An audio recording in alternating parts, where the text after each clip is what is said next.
Following God on this journey of faith and the promises has been an experience of extreme highs and extreme lows.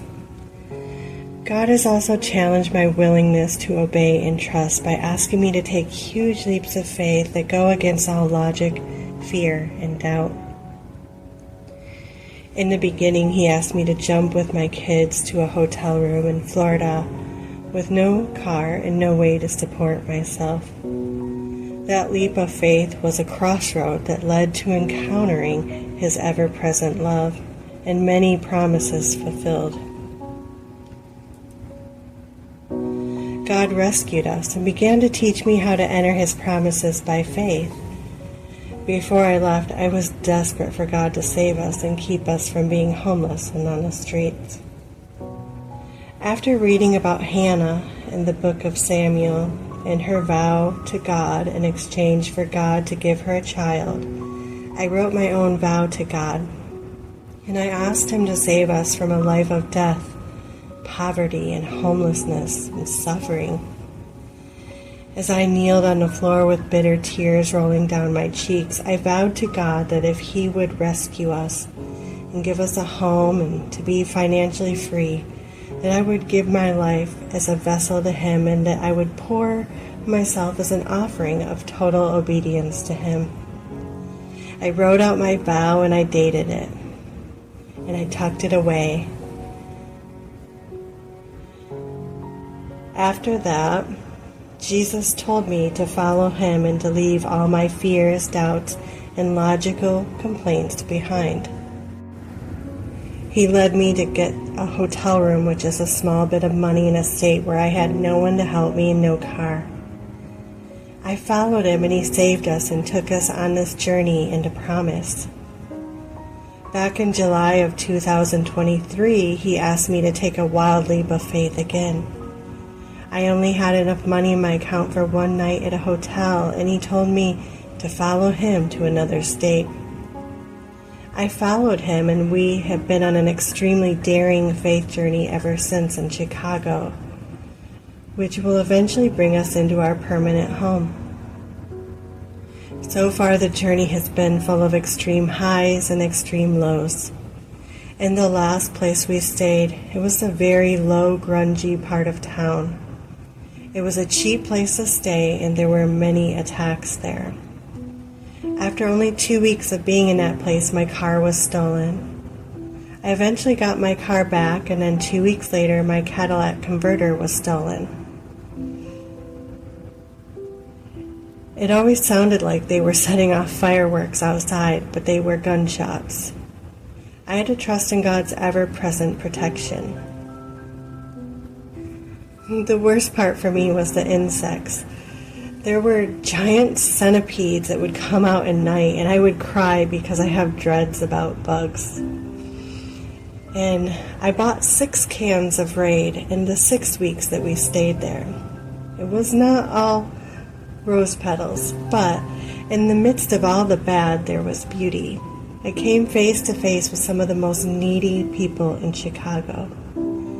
I was able to help homeless mothers feed their kids, and I was able to minister God's love and kindness to those whom many could never reach. It was like finding diamonds in the dust, and I was so happy for that experience. That started me into a street ministry where every day I would go out and minister to people with love and comfort from God. Every day was another experience of sharing God's comforts and love with those who were going through the lowest imaginable amounts of pain and discomfort. The time came to leave there where God had us staying, and God told me that the next place would require a huge leap of faith. He wanted me to go really high as a way of warfare. It was a leap to where I had to choose if I would fear man or trust God, if I would please man or please God. I knew the only way to stay safe and protected was in God's planned path. And going my own way to save money out of a mindset of lack, fear, or doubt would only place us in danger. Plus, there was my vow. I made my vow, and there's no going back. My life belongs to God, and I will go where He tells me to go, and not take the path that pleases man and the anti-faith lack mindsets. So yesterday, God took us to a skyrise hotel in downtown Chicago. It was exciting and also terrifying. We only paid for a week, and I have to trust in God's plan for us. He said that this leap of faith was a crossroad that led to a fulfilled promise. It is a weapon of warfare to choose faith and abundance over fear and lack. The monarch butterflies take a similar leap to survive the harsh winter months. The monarch butterflies will fly 3,000 miles to the high mountains in Mexico to find refuge in the cloud forests. Taking this giant leap of faith was strategic from God to save us from the low-level attacks that were plotted to come. It took complete dying to my fears and doubts in order to go. I had to die in order to fly.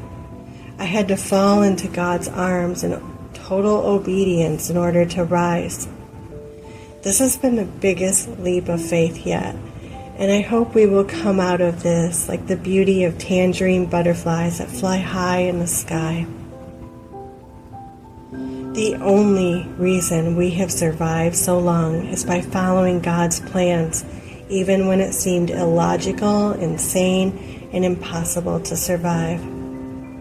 God has a plan to take each of us into the life that He dreams for us to have, but it costs everything. An absolute abandonment to trust in His loving hand to do the very best. This was the reward to us for the attacks that we endured, and this is the crossroad that leads to the life that He promised to give. It is upside down and backwards. Moving by faith will completely tear down the limitations, lack, and fear that we may be harboring inside. We have to come to a crossroad at some point where we choose faith or fear, lack or abundance, doubt or trust.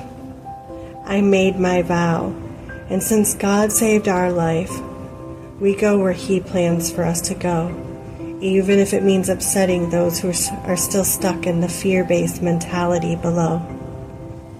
I choose Jesus and the plan that He has made for my life, and I'm so thankful that He saved us and rescued us. We were destined to die. We were not supposed to make it this far, but God had a plan. When the enemy came against us like a flood, God lifted a standard above him. The weapon is in the rise. Thanks for flying with me in this new exciting adventure. I can't wait to share you the next updates that come from following God's path. To find out more about all that we do and to find a plethora of prophetic promises, love letters, come to my website at diamondsfromthedust.com. I love you. I hope you have an absolutely wonder-filled day